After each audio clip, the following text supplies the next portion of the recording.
তোমাদের মধ্যে যাদের পুকুরে সাঁতার কাটার অভ্যাস আছে খেয়াল করলে দেখবা যে সাঁতার কাটার সময় আমরা কিছুটা হালকা অনুভব করি। আবার ধরো একটা ফাঁপা বস্তুকে, যেমন একটা ফুটবলকে আমরা যদি পানির মধ্যে চুপসে ধরি তাহলে দেখা যায় ফুটবলটি সজোরে উপরের দিকে উঠে আসার চেষ্টা করে। এই যে হালকা অনুভব করা কিংবা ফুটবলে উপরের দিকে উঠে আসা, এর কারণ হচ্ছে পানি সবসময় উপরের দিকে একটা বল প্রয়োগ করে। এই বলকে আমরা বলি প্লবতা বল। এই ভিডিওতে আমরা প্লবতা বলটা কীভাবে আসে তা দেখার চেষ্টা করব। আমরা ধরলাম একটা পুকুরের মধ্যে কিছু পানি আছে, তো এই আমাদের একটা পুকুর, এর মধ্যে পানি আছে, এই পর্যন্ত পানি আছে। এখন এই পুকুরের মধ্যে আমরা একটা বস্তু নিলাম, একটা বস্তু রাখলাম এই পুকুরের মধ্যে।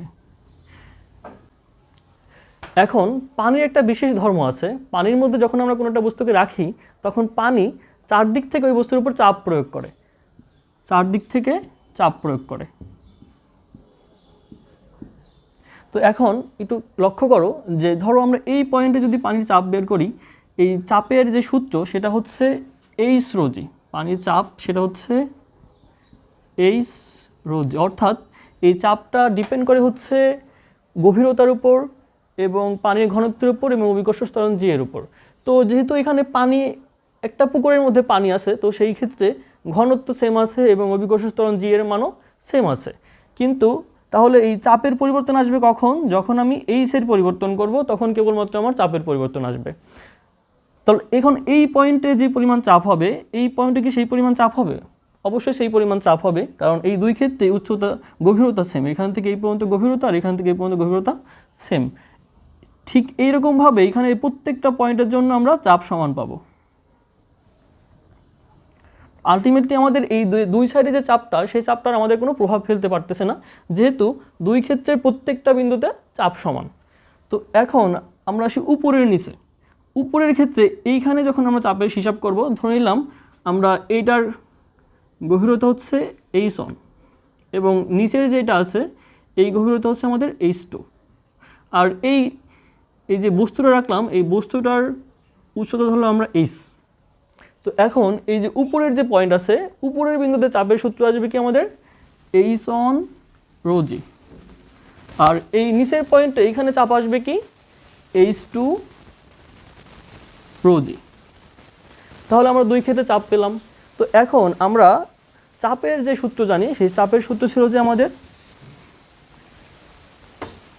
P = F/A, বা এখান থেকে যদি আমরা F বের করি, F = PA। তো এখন এই যে আমরা চাপ পেলাম, এই চাপের ফলে আমাদের যে বলটা আসবে সেই বলের পরিমাণ হবে কি F1 সমান আসবে আমাদের এর সাথে আমাদের কি যোগ হবে? A যোগ হবে। তাহলে A H1 রো জি এবং F2 সমান কি আসবে আমাদের A H2 রো জি। তাহলে এই F1 হচ্ছে কি? F1 হচ্ছে উপরের যে পানি আছে আমাদের, এই বস্তুর উপরের যে পানি, সেই পানির কারণে সেই পানি নিচের দিকে চাপ প্রয়োগ করবে হচ্ছে আমাদের F1 পরিমাণ।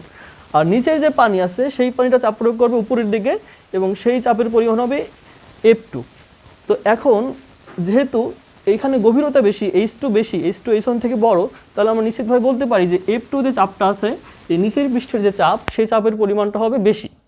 তো এখন আমরা তাহলে যেহেতু নিচের চাপটা হচ্ছে উপরের দিকে আর উপরের চাপটা নিচের দিকে, তাহলে নিচ থেকে যে চাপটা, নিচের থেকে যে বলটা প্রয়োগ হবে সেই বলের মান বেশি হবে। তাহলে সেই বল সেই বেশি বলের মানটা হবে কি আমাদের F2 - F1। তো এখন F2 হচ্ছে কি এখানে A H2 রো জি মাইনাস A H1 রো জি। এখানে A হচ্ছে পৃষ্ঠতলের ক্ষেত্রফল, এই বস্তুটার পৃষ্ঠতলের ক্ষেত্রফল। যেহেতু বস্তু একই আছে তাই দুই ক্ষেত্রে A এর মান একই হবে। তো এই ক্ষেত্রে কেবলমাত্র কিসের চেঞ্জ আছে? কেবলমাত্র H এর চেঞ্জ আছে। এই ক্ষেত্রে হচ্ছে H2 এবং এই ক্ষেত্রে হচ্ছে H1। তো এখন এখান থেকে আমরা লিখতে পারি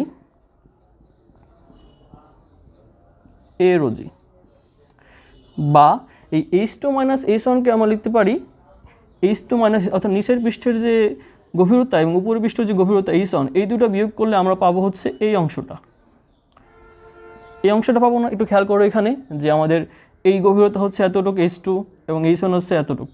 তো H2 থেকে H1 বিয়োগ করলে মাঝের অংশটুকু পাবো আমরা, তাহলে এক্ষেত্রে আমরা লিখতে পারি H A rho g। তো H A কে আবার আমরা বলতে পারি V, উচ্চতা এবং ক্ষেত্রফলের যে গুণফল সেটাকে আমরা বলতে পারি V rho g। তাহলে এই যে সূত্রটা পেলাম এটা হচ্ছে আমাদের প্লবতা বলের সূত্র। এই যে সূত্রটা পেলাম সেটা হচ্ছে আমাদের প্লবতা বলের সূত্র। এখন আমরা একটা বস্তু পানিতে ভাসবে কিনা ডুববে সেটা আমরা প্লবতার মাধ্যমে নির্ধারণ করতে পারবো। প্লবতা হচ্ছে কি ঊর্ধ্বমুখী বল, পানি কর্তৃক যে ঊর্ধ্বমুখী বল প্রয়োগ করা হয় সেটাকে বলি আমরা প্লবতা। তো এখন যখন একটা বস্তুকে পানির মধ্যে রাখা হয় তখন সেই বস্তুটা ভাসবে কিনা ডুববে সেটা নির্ভর করে প্লবতা বল এবং ওই বস্তুর ওজনের উপর। যদি বস্তুর ওজন যদি প্লবতা বল থেকে বেশি হয়, বস্তুর ওজন যদি প্লবতা বল থেকে বেশি হয় তাহলে এই বস্তুটা নিচের দিকে ডুবে যাবে, নিচের দিকে পড়বে বা ডুবে যাবে। আবার যদি ওজন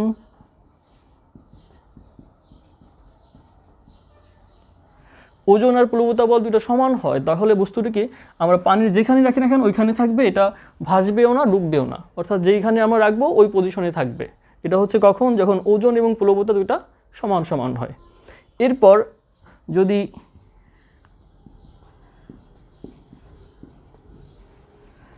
ওজন থেকে যখন প্লবতা বলটা বেশি হয় তখন দেখা যাবে বস্তুটা পানিতে ভেসে থাকবে, নিচে রাখলেও আমরা সেটা উপরে উঠে আসবে।